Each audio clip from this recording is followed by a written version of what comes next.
Libra, hi! Welcome to Mr. Queen PH at ito ang inyong weekly reading for May 6 to 12, 2024. This is a general reading. Just take what resonates. Watch your Sun, Moon, Rising, Venus for other messages. And thank you sa lahat ng mga sumusuporta dito sa ating channel. Just a reminder, gamitin nyo lamang ang reading na to bilang gabay. Pa-follow, like na rin ang ating Facebook at TikTok. Lahat po yan, Mr. Queen PH. Like, share, subscribe, turn on post notifications para lagi kayong updated sa ating mga readings. And if you're interested in private readings, meron tayong 3rd anniversary promo, 25% discount sa mga tarot reading services from May 2 to 15, 2024. Ayan, so yung link nasa description, paki-check nyo na lang. Let's see, Libra, ganap sa inyo ngayong May 6 to 12. Okay, 9th house. Sun in Gemini. Uy. Okay. So, Sun is about confidence, your power, your energy. So, I think ngayong week na to, magiging busy kayo sa pagta-travel or pagpunta sa iba't ibang lugar. Pwedeng dahil sa trabaho mo or dahil yan yung iyong lifestyle. So, some of you, pwede kayong mga travel vloggers or someone na using your voice to share your knowledge, your skills. 9th house is also about higher learning. So, maaring meron kang mga pag-aaralan na makakapagpaunlad ng iyong kaalaman. Additional information yan para sa'yo. Na pwede mong magamit, no, to help others, or you can monetize that by sharing yung mga natutunan mo. And yung iba, pwedeng may mga belief system kayo ngayon na fina-follow talaga, na gusto nyo na mas lalo pang maraming matuklasan, malaman, matutunan tungkol doon. So, let's see your overall energy for this week. You have the 6 of Swords, moving to a calmer water. So, pwedeng galing kayo sa isang challenging situation, pwedeng may conflict with someone na finally, no, iniiwasan mo na or nakakaalis ka na dun sa situation na yon, sa conflict na yon. You have the 8 of Swords. Limitations. Yeah, I think mas, kumbaga, pinapalaya mo na yung sarili mo dito sa limitation na to. Maalis ka na dyan. So, if you feel na sa trabaho, wala masyadong growth, walang nabibigay sa yung opportunity, I think you are going to move on and move forward to a new direction.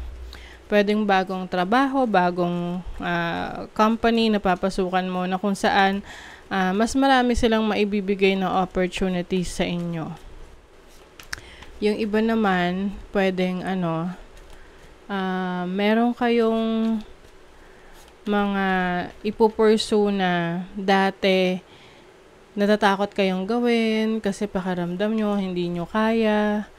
So now, maglalakas loob kayo na ipursue na, gawin na. You are breaking free. So your challenge is the 10 of Pentacles. Pwede magkaroon ng challenges when it comes to your finances, especially related sa inheritance, no, mana, or pera na natatanggap nyo galing sa inyong parents. Or kung kayo naman ay magulang na nagsusustento pa sa inyong mga anak, pwedeng maka-experience kayo ng challenges sa pera, no, or sa naibibigay nyong support, financial support. You have the Ace of Cups as your challenge. Yung iba, maaring nagsisimula pa lang na magsama or bumuo ng sariling pamilya. So, syempre, yan, no, mahirap kasi lahat ng bagay bibilhin mo talaga, halos lahat ng bagay. So, example, magsa-start ka ng family mo, you should have your own house, no? May bago kayong bahay, bibili kayo ng mga gamit, mga kung ano-ano pa na kailangan nyo para mag-function na maayos yung bahay nyo. Ganon. So, there might be some challenges. Yung iba naman, pwedeng gusto nyo na pumasok sa isang relationship, kaya lang pakiramdam nyo, hindi pa kayo ready financially. Tama nga naman, no? Kasi yung iba, papasok sa relationship, mga walang trabaho. 'Di ba? So, anong mangyayari sa relationship ninyo? 'Di ba? Kung wala kayong ibang maaasahan. But, for some of you naman, pwedeng ang isa sa challenge ninyo is yung career ninyo na hindi kayo nakakakuha ng magandang opportunity sa trabaho, sa business. Your opportunity is the Emperor. Wow. So, ayun na nga. Ang energy nyo is moving on, moving forward. So, maaring itong opportunity na to, this is a major role or a major position in your career or company. Or kung ano man yung pinagkakakitaan nyo ngayon, leadership role. Pero, syempre, kapag ikaw ay leader, maraming responsibilities. Parang yung sinasabi nung uncle ba yun? Uncle ni Spider-Man. Great power comes great responsibility. Comes with great responsibility. So, meron kayong opportunity to be on top, to be the leader, to be someone na sinusunod, no? Pero marami kayong responsibilities. Pero, kahit na marami kayong responsibilities, kaya nyo i-handle. Your blessing, wow. 6 of Wands, this is victory. Yung iba sa inyo, ang blessing is recognition. So, i-recognize ka sa career, sa business, sa work mo, sa field, sa larangan na kung saan ka nagwo-work or yung pinupurso mo. Yung iba sa inyo may matatanggap na award. Yan tinitingala ka. Nasa rurok ng tagumpay. Kaya siguro yung iba sa inyo gustong lumipat, no? Dahil gusto nyong ma-achieve yung tagumpay na yan. Na hindi nyo ma-achieve kapag nagstay kayo sa situation na yan na parang dead end na. Wala nang growth. So, it's time for you to explore other options. Wow, 9 of Pentacles. You're going to be very blessed in terms of finances. Kailangan lang talaga maglakas loob ka na mag-explore. That is the energy of the 9th house kanina na nakuha ko, no? It's exploration, seeking, learning, improving yourself. Dahil marami yung pwedeng ibigay sa'yo pa na blessings. So, you have a new direction na tinatahak. You are finally seeing the solution to your problems.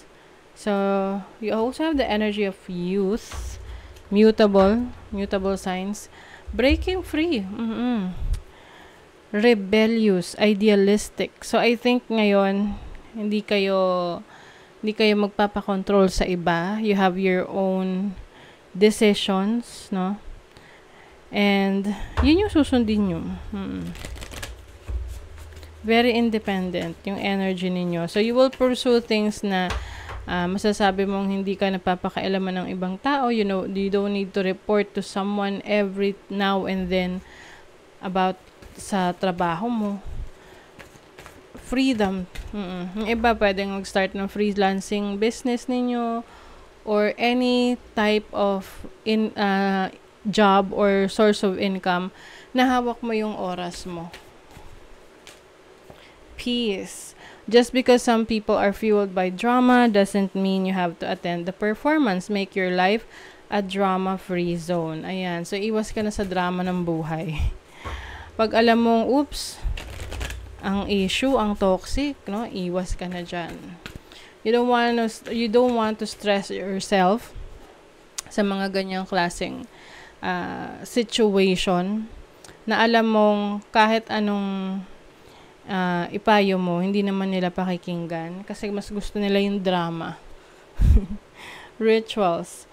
Steady yourself with simple rituals. Do the dishes, fold laundry, water the plants, make a cup of tea. Let wisdom sneak up on you. So, this is doing things na, yung mga mundane things, simpleng bagay, simpleng gawain na kung saan nag-e-enjoy ka.